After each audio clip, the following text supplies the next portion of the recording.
What's up, everyone? Welcome to another edition of the Wake and Jake College Football Show. Today is the Week 1 recap, so I will be recapping Thursday's games, Friday's games, Saturday's games, as well as Sunday's games. I will preview TCU and UNC, and honestly, that's what to expect in this episode. We've got a lot to cover, so that's it. Let's have a good Wake and Bake sesh, and let's get right into it.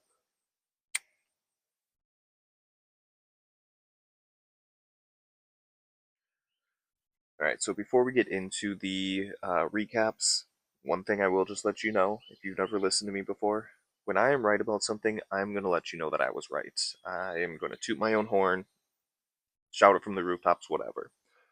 At the same time, though, if I am wrong or completely off about something, hand up, I was wrong. That whole spiel, I will admit it. I will say when I was wrong. So that is going to kind of be the theme for today's episode. Just keep that in mind. Now, speaking of which, something that I was right about and potentially wrong about. We're going to start with a game that I actually did not preview. USF, Boise State, and man, Boise just got absolutely destroyed by South Florida. South Florida wins 34-7. It really looked like Ashton Genty was the heart and soul of that team, and that with him being gone, they're lost. Now it's one game. Not going to overreact too much. I still think Boise State is going to be a very good team. I think South Florida just is also a very good team, which leads into if you watched my season preview, I I did my top 25 and who I think is going to be in the top 25 at the end of the season. I obviously had Boise in there because I also had them making the playoffs. With them losing to Florida State, them losing to South Florida, that seems less likely now, but it's still a very good chance that they make the playoffs. But you may also remember that I had South Florida finishing inside the top 25. Now, I didn't have them making the playoff, but I did have them finishing as a top 25 team. So, I just want to throw that out there. This bodes well for that prediction for me. Now, moving on to games that I actually did cover or did preview. We'll start with Rutgers and Ohio. Rutgers wins 34 to 31, and honestly, Rutgers was in control that whole first half. They went into halftime up 31 to 17, and then Ohio came out in that third quarter, had a big third quarter, and then Rutgers was able to kind of shut them down and put the game away with a field goal. It's weird. I feel like this is just not what you expect with a Rutgers team. The offense carried that team. The offense played great. Rutgers' offensive line was getting great push against Ohio's front six, seven, however many they put out there. Um, Nathan Kaliakmanis, he didn't look bad. Now, granted, you got to get a lot of pressure on him for him to start to look really bad, and Ohio didn't really do that. But weirdly, the defense seemed to be the issue for Rutgers, which I guess if you're a Gopher fan, you'll remember the name Rob Smith. He is the DC at Rutgers. Now, his time in Minnesota was not necessarily the greatest, uh, so you know a change of scenery might be a good thing for him. Maybe he is going to have a good defense, but a Minnesota fan is not going to be that shocked to see a Rutgers defense led by him to struggle. Uh, Now, one game it was one game, so we can't overreact too much, and that's also going to be a theme of today's episode. We cannot overreact too much to week one. Um, Now, sometimes these every game, every team is going to have some sort of overreaction after week one, and some of them do pan out, but a lot of them do not. Again, it's one game, but if that defense doesn't improve, I don't know if Rutgers is built to win in a shootout week in and week out. They are a run first team. They had 171 rushing yards today. They were averaging over 5 yards per carry. They want to run the ball. They don't want to have to get into a shootout with Ethan Kaliakmanis manning that shootout. Defense has to be better because Rutgers is just not built to win in shootouts. Minnesota 23, Buffalo 10. Now, 23 points is not a lot.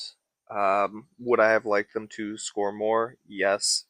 Should they have scored more? Yes. It is first game of the season. It was Drake Lindsay's first start. I am not going to complain.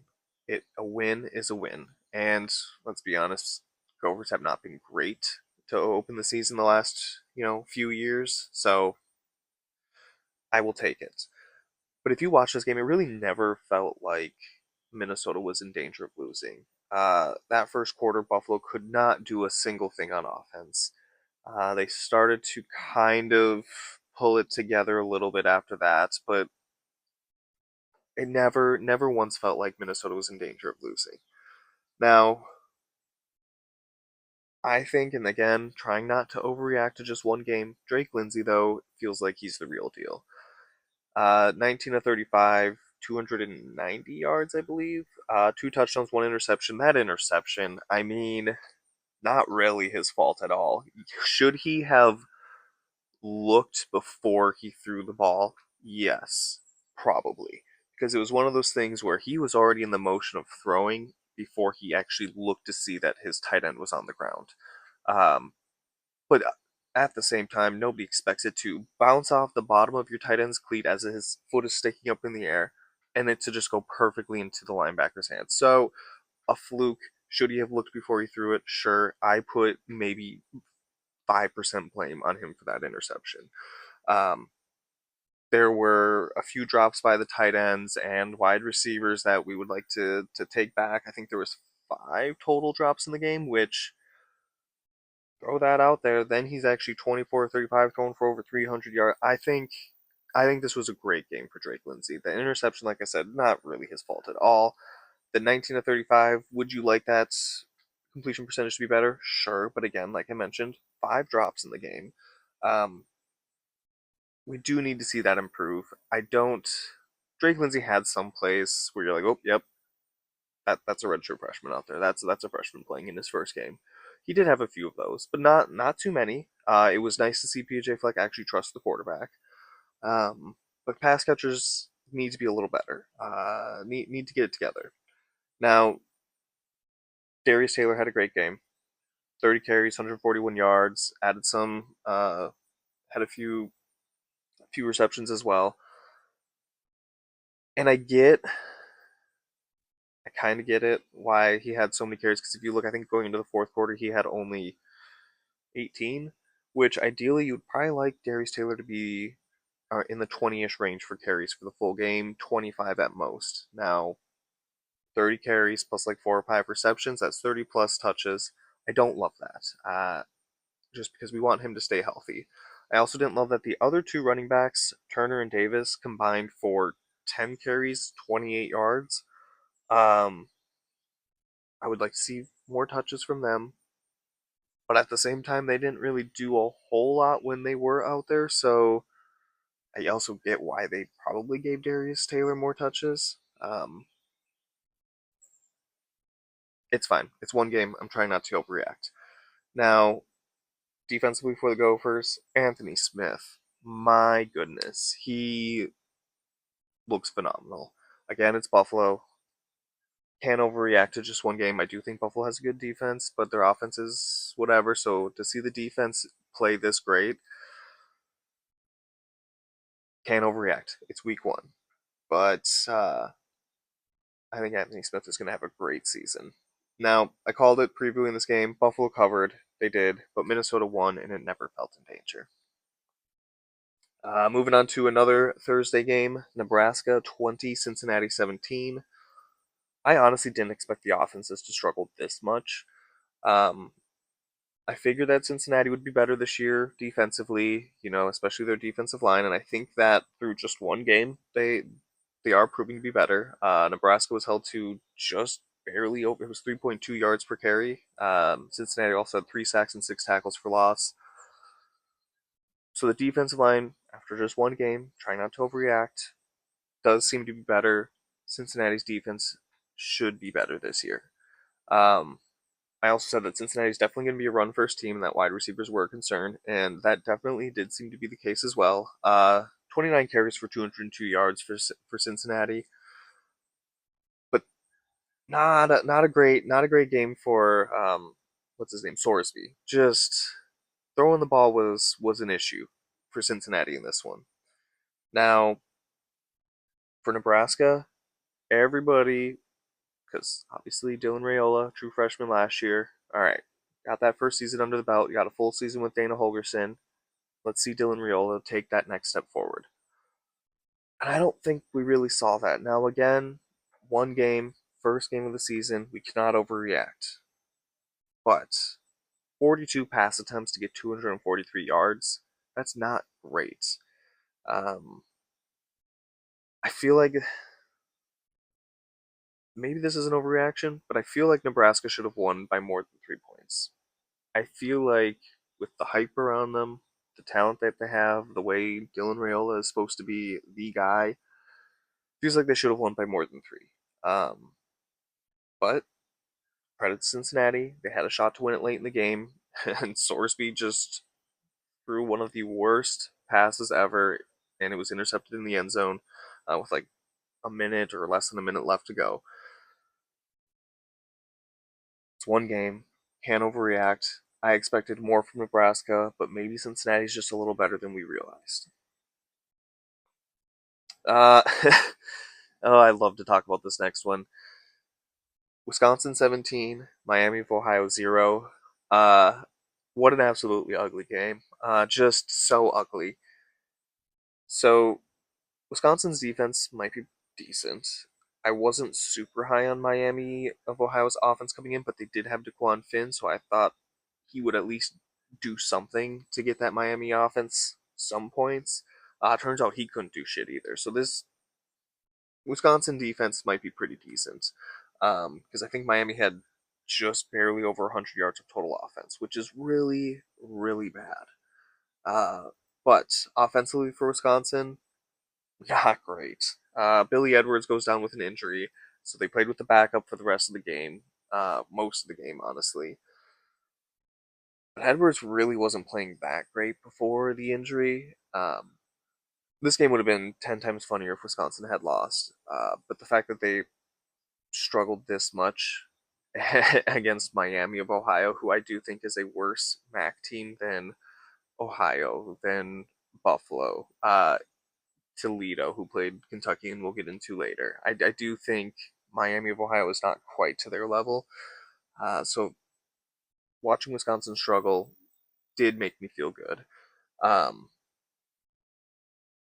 I don't think Billy Edwards is going to be out for that long. It sounds like all signs point to him only not being out maybe for a few weeks. So that's, I guess, a good sign for Wisconsin. But I don't know if he's going to be back for Bama. Although we'll get into it.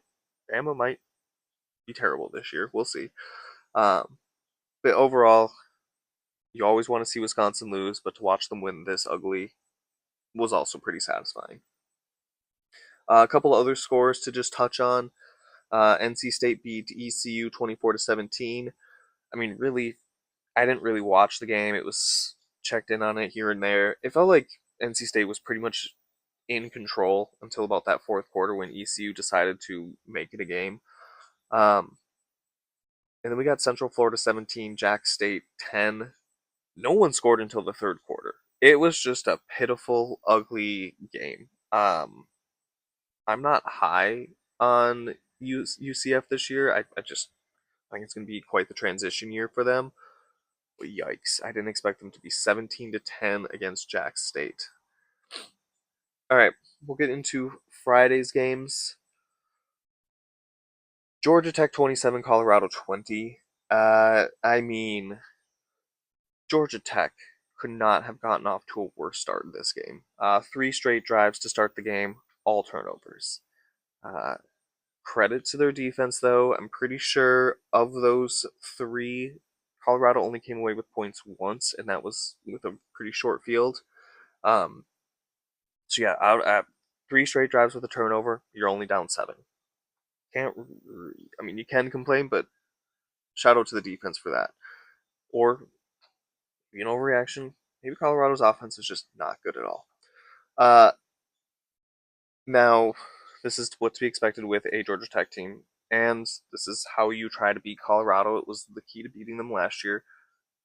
Hold on to the ball, don't give it to them, take as much time off the clock, and that's exactly what Georgia Tech did. And I think in that first half they had it for twice the amount. I think they had it for like 20-minute time of possession, and Colorado had 10. And Georgia Tech was even turning the ball over, so those drives were cut short. It's just that's how you want to beat Colorado, and that's what Georgia Tech likes to do. Recipe for disaster. Um, by halftime, Georgia Tech had nearly 200 yards rushing, which is insane. Colorado offensively could not get much going. Like I said, there were 7 points. Came off of a very short field. Now, I think, and maybe again overreaction because it's one game. I think Caden Salter might not be good. Had a few, especially and we'll get into this later. Colorado had the ball for a chance to drive down the field and tie the game. It was less than 2 minutes left, I believe, uh, and they had two timeouts. And Caden Salter made a few plays where you're just like, I don't know about that. And touch on it later. Dion also made some questionable calls. Now, I always say this with Georgia Tech: if Haynes King plays, Georgia Tech has a shot to win. It doesn't matter if he plays; you could win. He had 19 carries. The dude is a running back. 156 yards and three touchdowns. He also threw the ball 20 times for 143 yards. I mean, 20 times for 143 yards, whatever. Not that great, but not going to complain because Georgia Tech's plan was to run the ball, and that's exactly what they did. He had over 150 rushing yards and three touchdowns, which is insane. Um, Colorado could just not stop him or the run game as a whole. As a team, Georgia Tech had over 300 yards rushing and was averaging nearly 7 yards per carry. It was one game, but I think Colorado's in serious trouble. I don't think that defense is that great. Clearly, they couldn't stop the run. Secondary might be pretty good, but if you can't stop the run and you got a team like Georgia Tech playing you, could be an issue. And offensively, like I mentioned, that offensive line is not good. And I don't know that Caden Salter's good. Like I already mentioned, I think he had 30 pass attempts and threw for 159 yards. If you're throwing the ball that many times and only getting 159 yards, that's not ideal. Again, trying not to overreact to one game. Colorado might not be good this year. Moving on to other Friday night games, we have Baylor and Auburn. Auburn wins this one 38-24. Credit to them because I do think that this is a very good win. Um, I do have Auburn finishing as a top 25 team at the end of the year. I also had Baylor finishing as a top 10 team and making the playoffs. That seems less likely now. Um, but yeah, shout out to Auburn. What a great win. Because this Baylor defense is absolute trash. Could not stop the run for the life of them.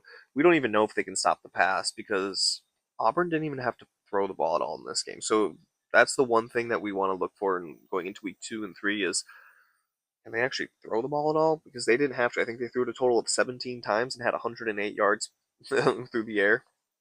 Because they also had 307 yards on the ground. Uh, and Jackson Arnold had 137 of those rushing yards and two touchdowns. Just brutal game for Baylor all around. Sawyer Robinson had a good second half. First half he did struggle. Was getting sacked a bunch. It was not a great game for Baylor's offense, which does look promising for Auburn's defense moving forward. But I just can't get over how bad Baylor's defense was. Just could not stop anything. Now, I think the as dominant as Auburn's offense was, it felt like all the momentum was already going their way. And then Baylor in that third quarter did have a drive where they scored, got within 7, and then you could just feel this energy in the crowd, and the Baylor team themselves felt pumped up, and you're like, oh, momentum is starting to maybe swing towards Baylor. And then they kick the ball off to Auburn after that score, and they return it for a touchdown, and you could just feel all the energy get sucked out, and right then and there you're like, oh, that's it. Auburn won this game. And sure enough, they did. Again, like I mentioned, I have Auburn as a top 25 team to end the season, so this was very encouraging for that. But yeah, my pick of Baylor making the playoffs seems a lot less hopeful now. Moving on to Saturday's games, we'll start with the biggest game of the day. Ohio State and Texas. Ohio State wins 14-7, and my biggest takeaway from this game is that both of these defenses absolutely shined. Both quarterbacks struggled in the first half. Um, specific, both quarterbacks struggled kind of throughout the whole game, but really in that first half, they did start to kind of get more comfortable in that second half. Um, most of the focus on, and rightfully so, on the struggling for these quarterbacks was on Arch Manning.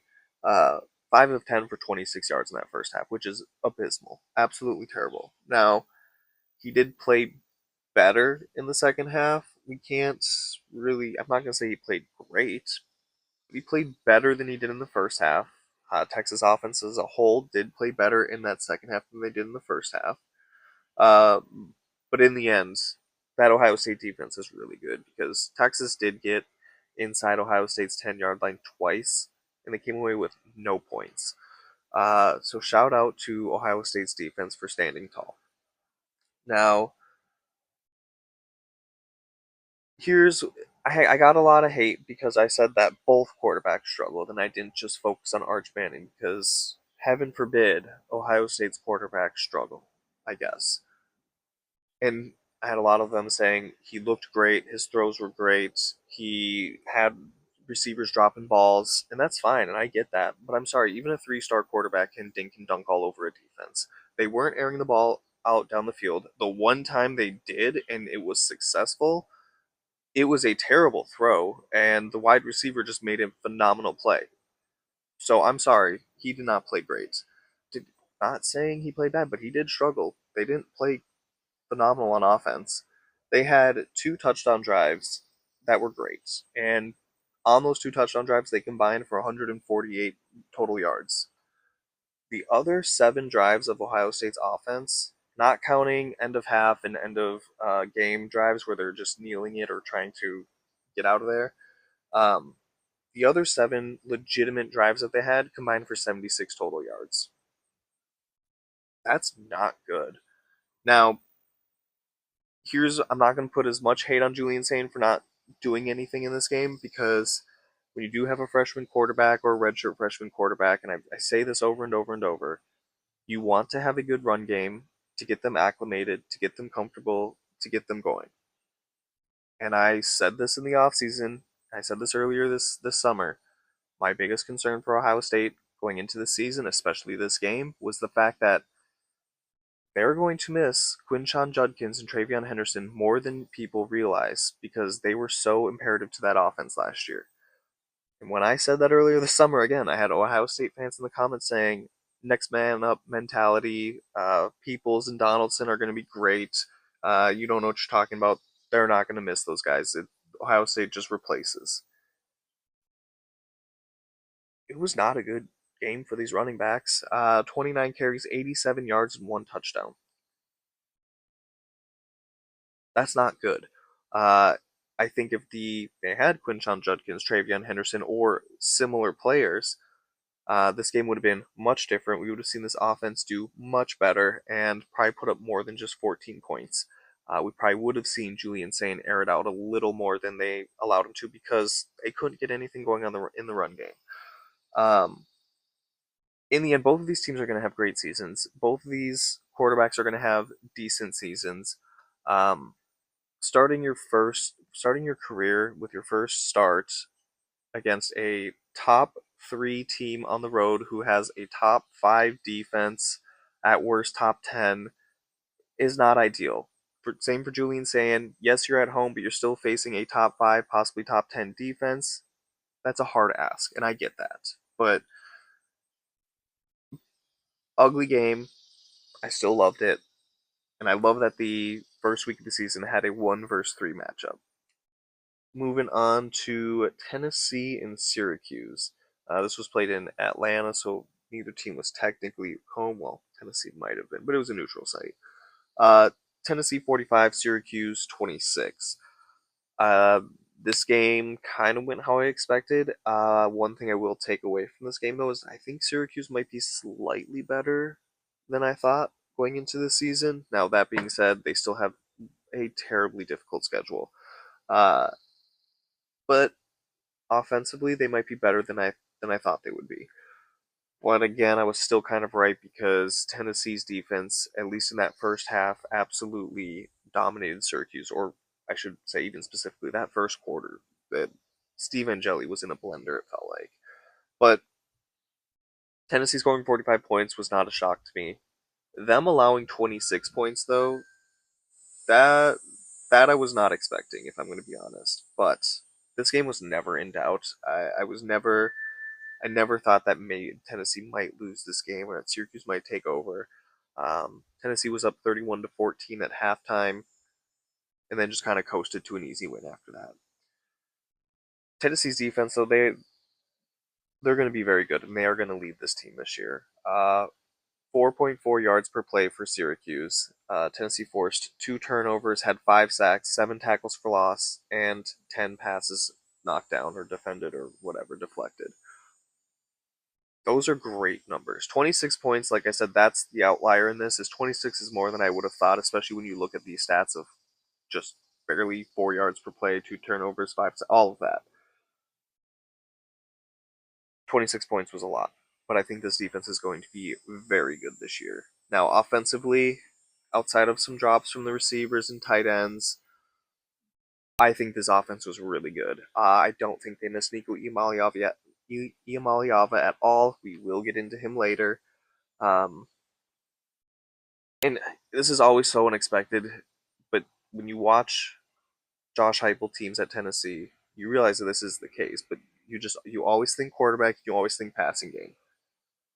But the rushing attack is the strength and the focus of this team every single year. They are a run first team, and they like to be really good, and they're very good at running the ball. Their three-headed rushing attack had 202 yards and nearly 7 yards per carry. I mean, it's Syracuse, so we can't overreact. But just based on that game, Tennessee is a playoff team. I'll just say that. Tulane 23, Northwestern 3. Um, Northwestern may be worse than I thought. Preston Stone absolutely struggled in this game. 19 to 36, 161 yards, 4 interceptions, 1 fumble. Just an absolutely terrible game. And actually, I think he had 2 fumbles, but only 1 fumble that was actually a turnover. I have nothing else to say on that game other than I think Northwestern's worse than I thought. Then we had Kentucky 24, Toledo 16. I mean, that's closer than it should have been because it feels like Kentucky was in control for basically this whole game. Over half of Toledo's yards and all of their points, or most of their points, because I think they did have I think they had a safety in the first half, and that's it. Um, so 2 touchdowns and over half of their yards came in the fourth quarter. I mean, this is what we expect from Kentucky offensively is that they're going to be probably a run first team. That's the way they always are. But my goodness, Zach Calzada, 10 of 23, 85 yards and interception. Now, they were playing Toledo. They were in control of that game from start to finish, essentially. To have that stat line, though, is concerning to say the least. I think Kentucky might be the worst team in the SEC. Um, and I think they may have taken that away from who we're going to talk about next, Mississippi State. Now, I have nothing to say on this game. I just wanted to bring it up because I think Kentucky might be the worst SEC team. So I want to give Mississippi State their flowers. They did beat Southern Miss 34-17, so shout out to them. I I said it this year. I think they're going to win at least one SEC game because they won absolutely none last year. So, and I think they're going to have more wins this year than they did last year. Again, not saying much. Moving on to the afternoon games. Florida State 31, Alabama 17. Uh, Yikes. I did not see this coming. And I would like to offer a formal apology to Thomas, or as he likes to be called now, Tommy Castellanos, for putting you up as Dude Are You High a few weeks back, or months back now, for your comments about you guys gonna saying you guys are gonna destroy Alabama. They don't know what's coming. Uh, you talk the talk and you walk the walk, and I apologize for nominating you as Dude Are You High for that week. Um, my goodness. Florida State kind of dominated this game from start to finish. Castellanos could not be stopped. Now, he only threw it 14 times. He only had to throw it 14 times. Threw it for 152 yards, added another 75 on the ground. Um, and defensively, I think Florida State might be pretty good. Mike White, one game, can't overreact. Mike White might be a very good hire for Florida State. We figured Gus Malzahn would probably be a pretty decent hire because he's done this before in the past, yada yada. Mike White was where I wasn't quite sure, but I mean, I figured he'd be all right. But defensively, Florida State, 3 sacks, 7 tackles for loss, 5 passes defended or deflected, or however you word that. Um, and Bama could not get anything going on the ground. They that first drive of the game, they did like a 17 play, 75-yard drive. Took like half the quarter to do. 12 of those 17 plays were runs, and you thought, oh no, they're just going to bully Florida State all game. And then after that, nothing. Just struggled the rest of the game. So I said it when I was doing my segments where I was doing my biggest questions for every team. And then I also said it going into the preview of the SEC as well as going into this game. What if Alabama picks the wrong quarterback? And I said it back in the summer before we ever knew who it was going to be, but we all assumed it would be Ty Simpson. What if it isn't Ty Simpson? What if they pick Ty Simpson and then don't realize until 3 games into the season that, hey, we picked the wrong quarterback? It should be Keelan Russell or Austin Mack. And by that point, it's too late. Your season's already been derailed, and you're fighting from the bottom, trying to claw your way back into the playoffs discussion. It's one game, so I'm trying not to overreact. But did Alabama make the wrong choice at quarterback? Uh, like I said, it was my concern going into the season, and Ty Simpson did not look good. Um, Alabama might have picked the wrong quarterback. Now, a few other games I'll touch on. I was wrong about this next one. Hand up. I'll take accountability. I was completely wrong. Iowa State 55, South Dakota 7. I thought coming off of that game in Dublin, having to play again this week against a good FCS team, I thought Iowa State would at least start slow. I didn't think that they were going to lose. I figured they would win relatively easily, but that it would be close in the first half, and that if you could bet South Dakota State first half spread, to do it. And it's probably good that at least on FanDuel you couldn't do that because I would have been so wrong. Uh, Iowa State scored on every single drive of the game. And, by halftime they were up 27-7. Um, but they scored on every single drive in that game. And Rockelbeck absolutely balled out. 19 of 20, 278 yards, and 3 touchdowns. I could not have been more wrong about this game. Again, I knew Iowa State would win and that they would probably never be in doubt, but I figured South Dakota would keep it close in that first half. I was wrong. I was also wrong about this next one. I have more faith in the FCS than I should, is what I'm finding out. Oregon 59, Montana State 13. Now, I didn't think Montana State was going to win, but I did think that they could keep it within 4 touchdowns. And I could not have been more off. It was 38-3 by halftime, and they never had a shot. Dante Moore, 18 of 23, 213 yards, 3 touchdowns. Oregon as a team rushed for over 250 total yards and 6.5 yards per carry. Just, I knew they would win. I gave them a 99.9% chance of winning. I just thought Montana State would keep it within 4 scores, and I was so off. Indiana 27, Old Dominion 14. Now this one was just kind of a weird game because that score seems close-ish. And you think maybe Indiana struggled. No, it literally there was 2 plays in this game. There was I don't remember his name. I should have written it down. Old Dominion's running back had 2 runs for 2 touchdown runs that were 75 yards or more. One was the very first play of the game. Boom, 75-yard touchdown run. The second was like midway ish through the fourth quarter, and it was the last time that Old Dominion even had the ball. 78-yard touchdown run scored, and then they never got the ball back, and that was it. So outside Old Dominion's last play of the game, or offensive play of the game, and their first offensive play of the game, they couldn't do anything in between. Um, it was, again, outside those two runs, a pretty good game from Indiana's defense outside those two runs. Now, offensively, Indiana was thriving on the ground, but the passing attack probably could have been a little better, so that's going to be something to look forward to in weeks to come.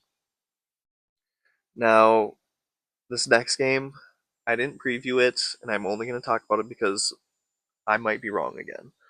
Um, Iowa 34, U Albany 7. And I mean, this game was never in doubt. I'm not talking about it because it was close or anything like that. It's 1 week, and this might be an overreaction. Iowa might not actually have a quarterback. I said it going into the season that I thought Iowa did have a quarterback for once. They might not. Gronowski was 8 of 15, 44 yards and a touchdown. That's not good. Yes, they threw it only 15 times, and maybe he would have gotten better as the game went on if they actually had to throw the ball, but they didn't. 8 of 15 for 44 yards is not good. And I saw a few of his throws, and he was just, I don't know if it's nerves or what, but these balls were skipping to the receivers. They were all short and just not making it quite far enough. Moving into Saturday night and late night games, Kansas State 38, North Dakota 35. I did not watch this game. I just wanted to touch on this one because this is what I thought, a kind of, that was going to happen in the Iowa State game. Instead, it happened for Kansas State.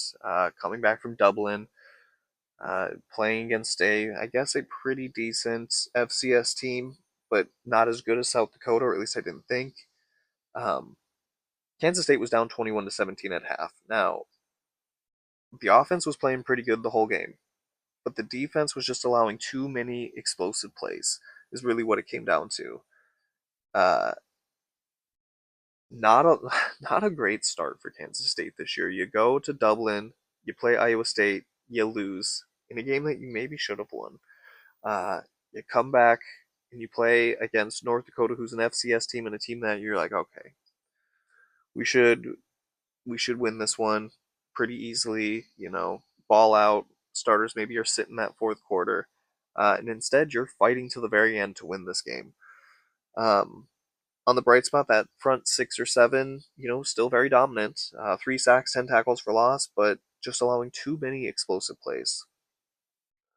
Moving on to the other game of the day, LSU and Clemson. LSU wins 17-10. Shout out to LSU's defense. Now, it's one game, can't overreact because honestly, it's kind of the same story, different year for Clemson, where they play bad teams to above average teams and they absolutely ball out, but as soon as they play a good team, their offense just shuts down. So maybe this hype around the LSU defense is a little inflated because of just how poorly Clemson plays when they play a good team. But I don't know. They looked phenomenal. I don't know if this is really the overreaction that it could be. I think LSU's defense is really good this year. But looking at that Clemson offense, what an ugly, ugly game. The run game was completely non existent. 19 carries for 32 yards. Klubnik struggled to throw the ball. Only completed 50% of his passes, had no touchdowns, one interception. Um, I mean, Clemson's the same team that they were last year. Now, I will say Clemson's defense did play all right, and that's part of the reason why I'm only focusing on this Clemson offense because they just played so poorly. But LSU's offense wasn't great either. Um, they were better though, significantly better than Clemson's, but they didn't play that great either. But I'm focusing on Clemson's offense because it was just that ugly. Uh, I don't have LSU making the playoffs. I even had LSU finishing outside the top 25. I had Clemson making the playoffs, which they still probably will. And I had Clemson playing in the national title game. That national title appearance, after watching this, that again overreaction possibly, but that national title appearance is probably not going to happen, and LSU finishing outside the top 25 is also probably not going to happen at this point. I hand up, am probably wrong. Moving on to some later night games. Cal 34, Oregon State 15. Either I was really wrong on Oregon State's potential this year, or Cal is just way better than anybody thought this year. It's one or the other. Either way, I was wrong. Um,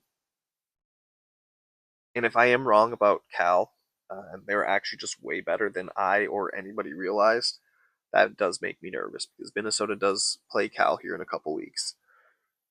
Now, I had said it previewing the Big Ten that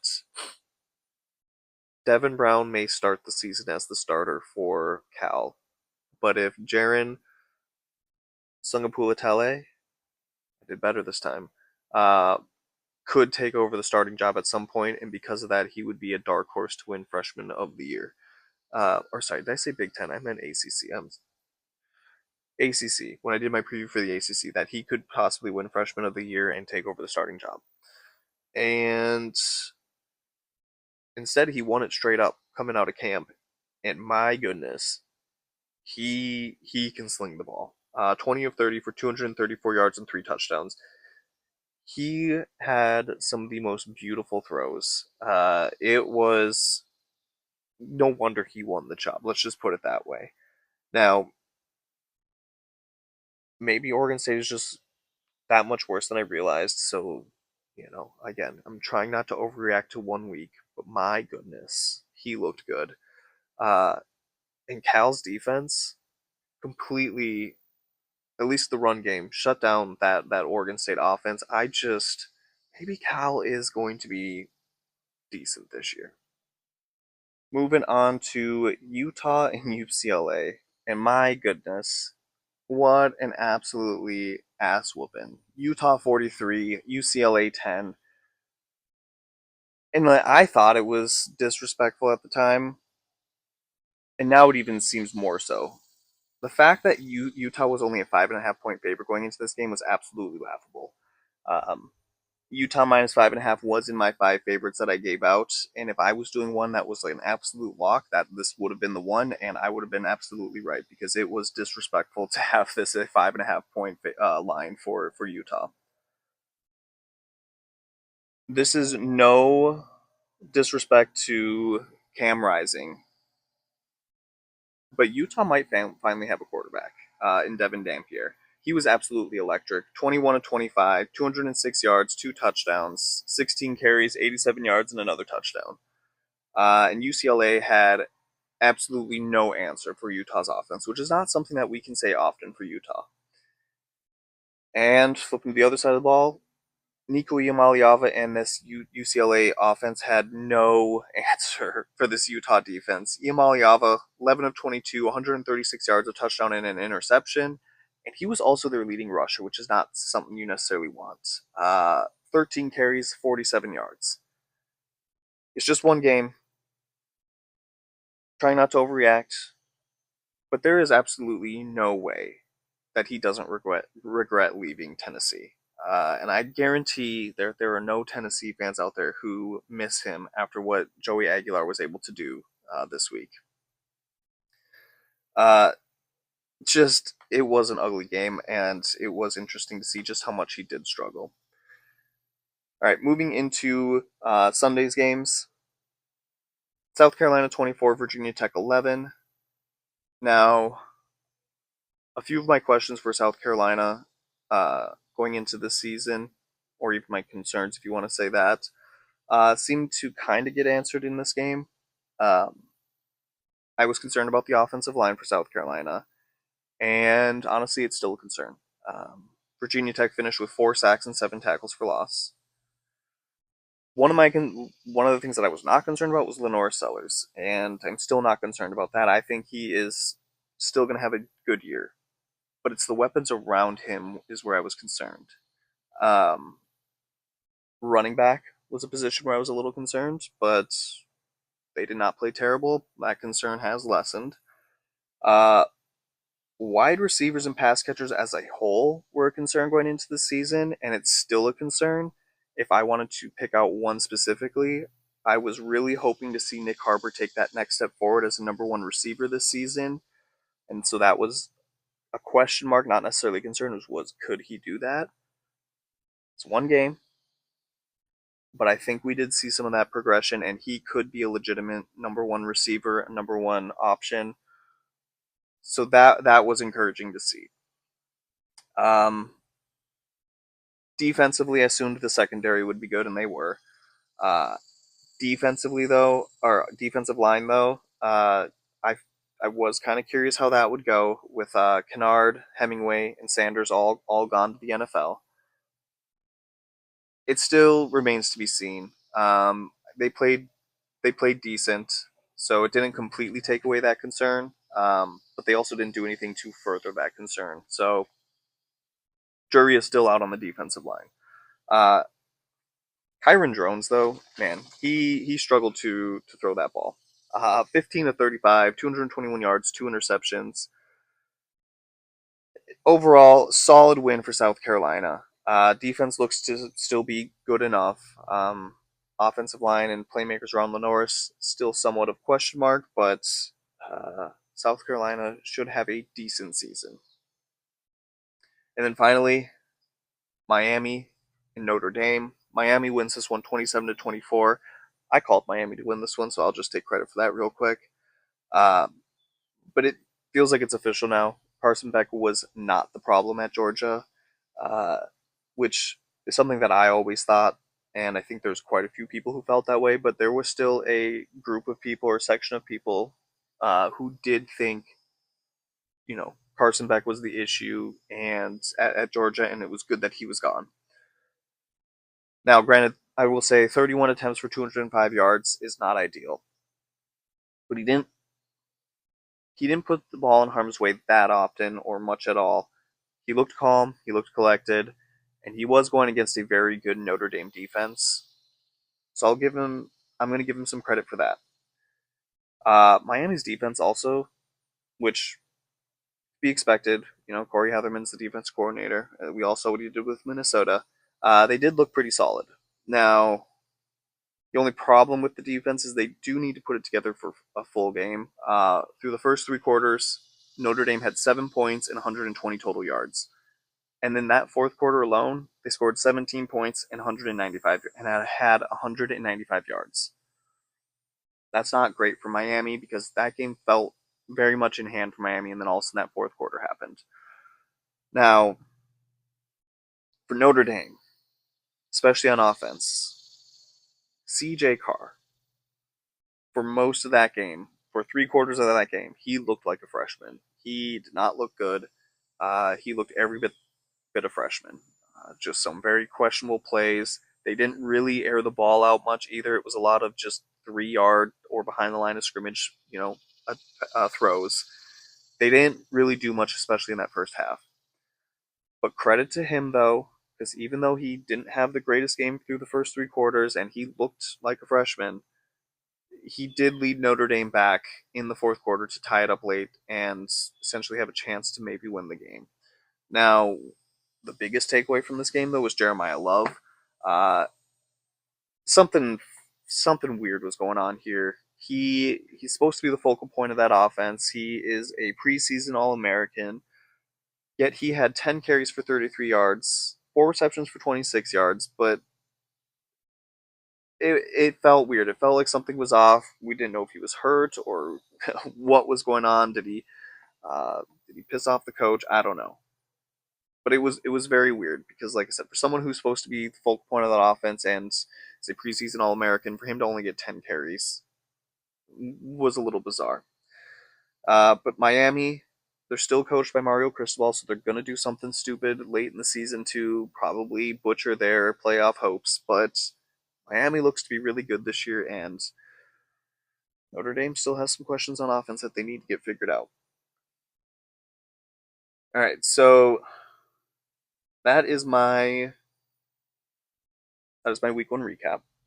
Um, I know there were so many games. I know I didn't get into everything, and I'm sure there's one that I missed that everybody wishes I would have brushed on or something. But that is my week one recap. It was going to be a long one. It always is. But I do want to quickly preview TCU and UNC. UNC is a 3.5 point dog at home, and I've been saying it all off season. I don't know how to read this UNC team just because you have so many transfers. I think it was like 41 coming in that I really don't know how to read them. Now I feel like you have an NFL coach coming in who's always had good defenses, and he's got his son calling the defense, and his son has been a pretty good defensive play caller. I I can't imagine that the defense is going to be that bad. I feel like they're probably going to be pretty good. It's offense, I think, where I have the most questions for North Carolina and what they're going to look like. For TCU, I mean, it's a Sonny Dykes team. Usually his offenses are pretty good. So I expect with Josh Hoover coming back and the amount of guys that they do bring back on offense, I do expect this TCU defense or offense to be pretty solid.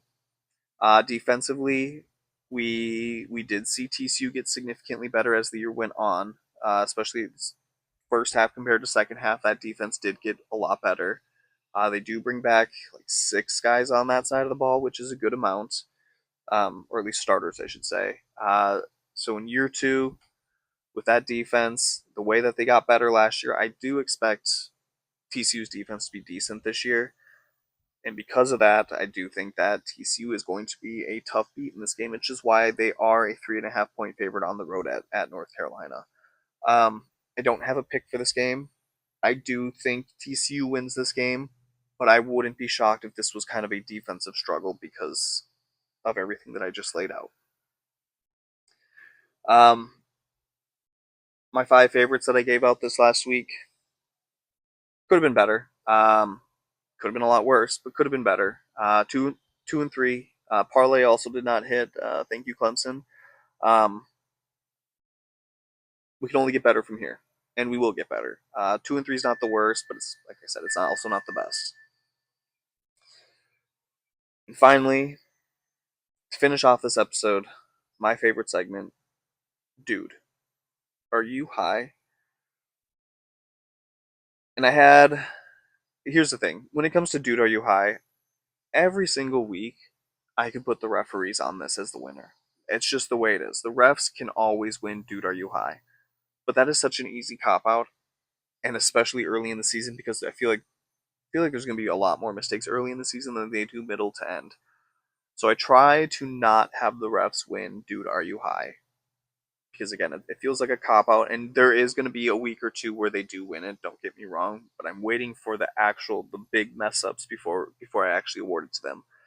But my goodness, did they make it difficult for me to not pick them this week? I will say that the refs were very close to winning, dude, are you high? But instead, dude, are you high winner this week is Deion Sanders for his clock management at the end of that Georgia Tech Colorado game. Uh, I already kind of briefly mentioned it earlier. You have the ball with less than 2 minutes left. You're trying to march down the field, score a touchdown to tie the game, take it to overtime, and you have 2 timeouts. And he didn't use a single one. And when questioned about it at the end of the game, his answer was also a little concerning. I don't want to use the word checked out, but it almost feels like that now that his kids are gone, Dion's kind of checked out and isn't all there. I feel like he's going to be done as Colorado's coach coming up pretty soon. Not necessarily this year, but I wouldn't be surprised if next year he's if he doesn't retire or step down this year, then next year he's gone because again, this could be an overreaction to just one game. But his clock management at the end of that game, mixed with Caden Salter making some questionable plays as well, to his answer as to why he didn't use any of those 2 timeouts, absolutely bizarre. Dude, are you high? Thank you all for joining me. That is my week one recap. It was a phenomenal week of college football. Uh, enjoy the TCU UNC game tonight. I'll be back later this week to preview week two. I'll talk to you all then.